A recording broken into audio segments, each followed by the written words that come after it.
আল্লাহ সুবহানাহু ওয়া তাআলা বলছেন, ইন্নাদ দীনা ইনদাল্লাহিল ইসলাম, আমার কাছে মনোনীত দিন হচ্ছে ইসলাম। ওয়া মা ইয়াবতাগি গায়রাল ইসলামি দীনান ফালাইউকবালা মিনহু ওয়া হুয়া ফিল আখিরাতি মিনাল খাসিরিন। আল্লাহ বলছেন, যারা ইসলাম ব্যতীত অন্য কোনো মতবাদ মেনে চলবে, তাদের কোনো আমল আকীদা আমি কবুল করব না, তারা বিচারের মাঠে ক্ষতিগ্রস্তদের অন্তর্ভুক্ত হবে। আপনি বলবেন আমি তো ইসলাম মানি, জি না, আপনি আংশিক ইসলাম মানেন, অর্ধেক মানেন, অর্ধেক মানেন না। সূরা বাকারার 85 নম্বর আয়াতে আল্লাহ বলছেন, আফাতুমিনুনা বিবাদিল কিতাব ওয়া তাকফুরুনা বিবাদ, তোমরা কি কিতাবের কিছু মানবে, কিছু মানবে না? ইসলামের অর্ধেক মানবে, অর্ধেক মানবে না?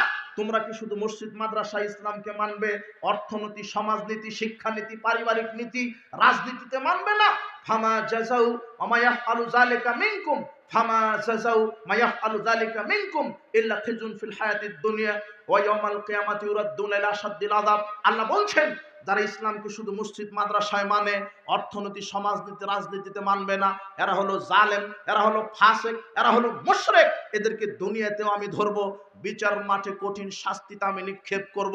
তার মানে ইসলাম মানতে গেলে সব জীবনেই মানতে হবে, শুধু মসজিদ মাদ্রাসা ইসলামকে মানলে হবে না। অধিকাংশ